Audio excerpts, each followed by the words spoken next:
There's a sentence most people never say out loud, but repeat constantly in their head.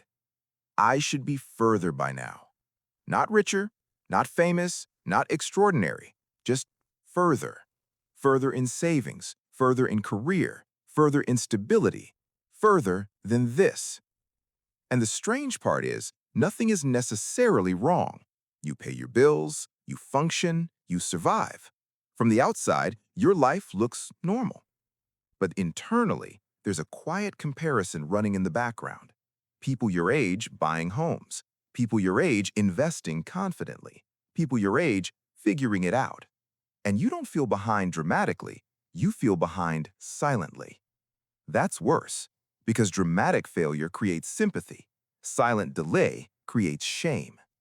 No one is criticizing you. No one is pointing fingers, but you are. You measure yourself against an invisible timeline, one you never consciously agreed to.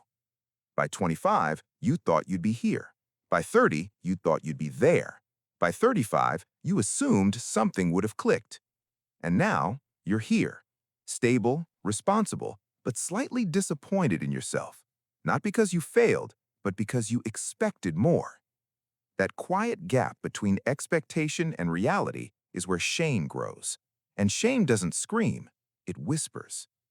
It shows up when you avoid checking your net worth, when someone asks about your plans, when you see someone younger moving faster. It's subtle, but it drains you.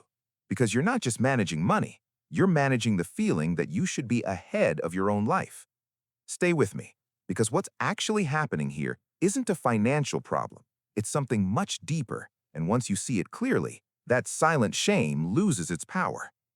Somewhere along the way, you absorbed a timeline. Not from a contract, not from a rule book, from culture. Graduate by this age, earn this much by that age, own something by now, be stable by now.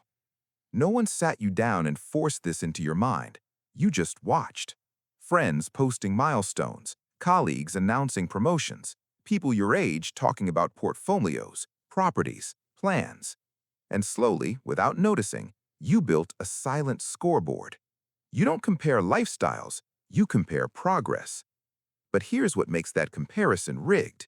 You only see their milestones. You don't see their debt, their stress, their family support, their inheritance, their luck, their sacrifices. Comparison edits reality. It shows outcomes, not context. But your brain doesn't care about context. It cares about position. So even if you're stable, even if you're responsible, even if you're doing better than you were 5 years ago, if someone your age appears further ahead, your nervous system interprets that as failure. Not logical failure, identity failure. You don't just feel financially behind, you feel personally behind. And that's where shame quietly attaches itself. But before it settles in permanently, stop and ask something you've probably never asked. Who behind? Behind a curated image? Behind a number with no context? Behind a milestone that hides its cost? Because the moment you try to name who exactly you're behind, the comparison starts to dissolve. Not because you're ahead, but because the race was never real. And once you see that the scoreboard was borrowed, the pressure to catch up starts losing its grip. Let's make something uncomfortable clear. The version of you at 20 had projections. You thought life would move in straight lines, work hard, climb steadily, save gradually, stabilize automatically. But life doesn't move in straight lines. It moves in interruptions, recessions, layoffs, health issues, family obligations, career pivots, inflation spikes, decisions you couldn't predict. And yet, when you evaluate yourself today, you don't factor those in. You compare your current reality to an imaginary, uninterrupted version of life, the clean version, the ideal version, the version where nothing went sideways. That comparison is rigged. You're measuring your messy human path against a theoretical, frictionless one. And of course you lose. Anyone would. But instead of questioning the expectation, you question yourself. Maybe I didn't push hard enough. Maybe I wasted time. Maybe I'm just not that capable. That's how shame grows. Not from catastrophe, but from misaligned expectations. Here's something most people don't calculate. If you graduated into a recession, you likely lost 3 to 5 years of income growth. If you changed careers once, you likely reset your earning curve. If you supported family, you redistributed capital that others invested. None of that shows up in a comparison post, but it absolutely shows up in your numbers. You're not behind because you failed. You're behind because life is nonlinear, and benchmarks assume linearity. And measuring a nonlinear life with a linear ruler will always make you feel short. That's not a motivational statement. That's math. Here's what silent shame actually looks like in practice. It's hesitating when someone asks, "So what's your plan?" It's changing the subject when friends talk about investments. It's downplaying your age. It's feeling slightly exposed when someone younger seems more confident financially. Not because you're irresponsible, because you feel late. And feeling late creates urgency. Not healthy urgency, anxious urgency. You try to speed up. You consume more advice. You think about side hustles. You consider risks you wouldn't normally take. Not because they align with your goals, but because you want to close the gap. But here's the part almost no one says out loud. There is no universal timeline. There is no global scoreboard. There is no master schedule where everyone is meant to arrive at the same point simultaneously. The timeline in your head was borrowed, and borrowed timelines create borrowed pressure. You don't feel ashamed because you failed. You feel ashamed because you internalized someone else's pace. And now, let's go one layer deeper, because this isn't just about comparison. You're not building wealth, you're building proof.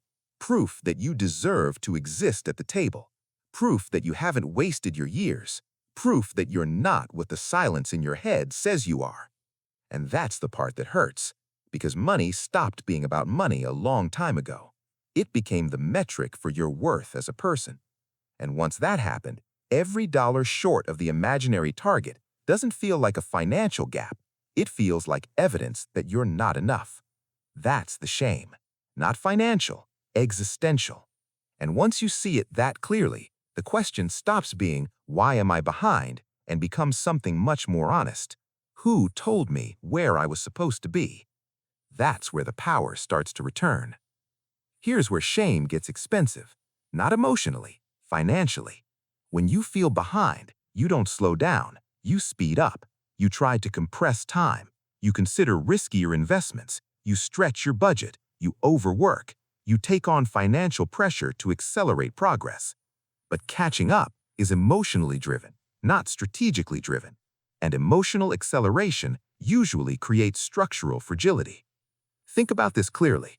If someone invests aggressively, not because it fits their risk profile, but because they feel late, that's not strategy. That's urgency disguised as ambition.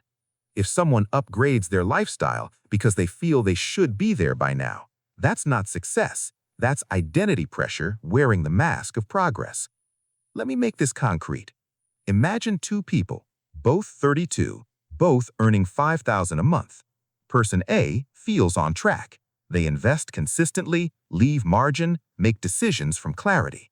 Their structure is simple and resilient. Person B feels behind. They take on aggressive investments, stretch their budget to look the part, commit to expenses that signal progress. On paper, their life looks more impressive, but their margin is almost zero. One unexpected expense and person B's entire structure shakes, not because they earned less, but because shame was making their decisions. The need to catch up quietly sabotages the very stability you're trying to build, because when your decisions are powered by shame, they rarely optimize long-term outcomes. They optimize relief. And relief feels good in the moment until it costs you margin. And margin is what actually builds wealth. So let's redefine something fundamental. What does further actually mean? Does it mean more money than your peers? More visible milestones? More impressive numbers? Or does it mean structural stability? Because someone earning $120,000 a year with zero margin, constant vigilance, and monthly pressure is not further. Someone with less income, no debt, consistent investing, and space to breathe might be far ahead. Progress is not just about velocity, It's about durability. You might not be further in visible status, but you might be further in resilience. And resilience doesn't photograph well. It doesn't post well. It doesn't impress quickly, but it compounds quietly. Here's a better question then. Am I where I should be? Ask instead, is my structure improving year over year? More margin, less fragility, better decision making, more intentional commitments. If those answers are yes, you are further, not in comparison, in foundation. And foundation matters more than speed, because speed without structure collapses, structure without speed compounds. And once you measure yourself by structure instead of status, shame loses its leverage, because shame depends on comparison, and comparison depends on visible metrics. But the metrics that actually determine whether your life feels stable or fragile are almost never visible. No one posts about their emergency fund. No one brags about low fixed costs. No one celebrates the absence of financial anxiety. But those invisible markers are worth more than any milestone that looks impressive but requires constant maintenance to hold together. The question was never, am I further than them? The question is, can my life absorb a surprise without shaking? If yes, you're ahead of most people who look ahead of you. Here's something nobody tells you about feeling behind. It's not just painful, it's expensive. Every decision you make from insecurity costs more than the same decision made from clarity. The apartment you upgraded because you felt you should be living better by now, the car you financed because the old one felt embarrassing, the investment you rushed into because waiting felt like falling behind. None of those were financial decisions. They were emotional ones wrapped in financial language. And emotional decisions have a pattern. They feel urgent, they feel justified, they feel like progress, but they don't build structure. They build image. An image requires maintenance, and maintenance requires margin, and margin is exactly what insecurity erodes. That's the loop. Shame creates pressure, pressure creates urgency, urgency creates spending, spending reduces margin, reduced margin creates more pressure, and the cycle continues. You didn't enter the loop because you were irresponsible. You entered it because you were measuring yourself against a timeline that was never yours. And every attempt to catch up within that timeline cost you the very foundation that would make you feel safe. Here's the uncomfortable truth most people avoid. The most powerful financial move we can make right now isn't a new investment, a side hustle, or a raise. It's opting out of the race entirely. Not quitting ambition, quitting the borrowed scoreboard. Not lowering standards, removing standards that were never yours to begin with. Because once you stop chasing someone else's pace, every dollar starts working for your structure, not your image. And structure is what freedom is built on. Let me show you what changes when shame stops driving. It's a Wednesday evening, someone invites you to dinner, and instead of mentally calculating whether the month can absorb it, you just say yes. Not because you're rich, because the margin exists. That moment, that absence of hesitation, is what stability actually feels like. It's checking your bank account once a week, out of routine, not out of anxiety. The number isn't dramatic, it's just predictable, and predictable feels like peace. It's someone asking, where do you see yourself in 5 years? And answering based on what you want, not based on what you think you should want to impress them. It's a surprise expense appearing, car repair, a medical bill, and feeling inconvenience instead of panic. That shift from panic to inconvenience is worth more than any salary increase. None of this looks impressive from the outside. No one photographs margin. No one celebrates the absence of dread. No one posts about the month where nothing dramatic happened because the structure was sound. But internally, everything operates under different rules. You stop comparing because there's nothing to defend. You stop rushing because there's nothing to prove. You stop performing because stability doesn't require an audience. And something unexpected happens. Ambition doesn't disappear. It clarifies. When shame isn't choosing your goals, you discover what you actually want, not what you thought you were supposed to want.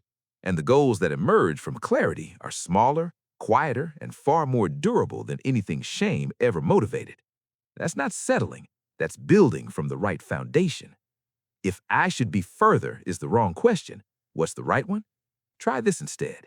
Is my structure stronger than last year? That's it. Not net worth versus your friends, not income versus your age bracket, not lifestyle versus your peers. Structure. Here's how to measure it. Do I have more margin than last year? Do fewer fixed costs control my income? Is my decision-making less reactive? Do I rely less on urgency to function? If I stepped away for 2 weeks, would everything collapse? That last one matters the most because the opposite of being behind isn't being flashy, it's being stable. Let me make this real. Imagine two versions of you 12 months apart. Version 1, today, you check your bank account anxiously. You calculate before every purchase. A surprise bill sends a spike through your chest. You say no to things you want because the structure is too tight. You feel productive, but tired. Version 2, next year, you check once a week. You spend without negotiating with yourself internally. A surprise bill is an inconvenience, not a crisis. You say yes to some things simply because you want to, not because you calculated permission. The income might be the same. The difference is margin, clarity, and the absence of shame making decisions for you. That's structural progress, and structural progress compounds faster than emotional comparison ever could. Most people don't feel behind because they lack progress. They feel behind because they lack metrics that actually reflect their reality. Once you change the metric, the narrative changes. And once the narrative changes, the decisions change. Here's the truth you probably need to hear clearly. You're not late. You're just building differently. And different doesn't mean worse. It means contextual. Some people optimize for speed. Some optimize for status. Some optimize for optics. You might be optimizing for resilience. And resilience is quieter. It doesn't announce itself with big milestones. It shows up in lower anxiety, cleaner decisions, better sleep, longer time horizons, less panic when something unexpected happens. That's not being behind. That's building something that lasts. And if you've been carrying silent shame because your timeline doesn't look impressive, let it go. Not because positivity, not because motivation, but because shame is the most expensive emotion you can carry. Every month it drives the decision, it costs you margin.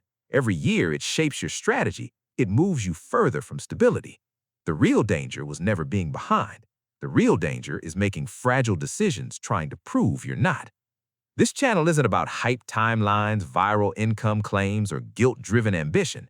We talk about structure. We talk about identity. We talk about the invisible rules that decide whether your life feels fragile or grounded. If this video made you rethink what further actually means, subscribe, because in the next video, we're breaking down something even more uncomfortable. Why some people who look ahead financially are actually structurally fragile and don't know it yet. And once you understand that, you'll never measure progress the same way.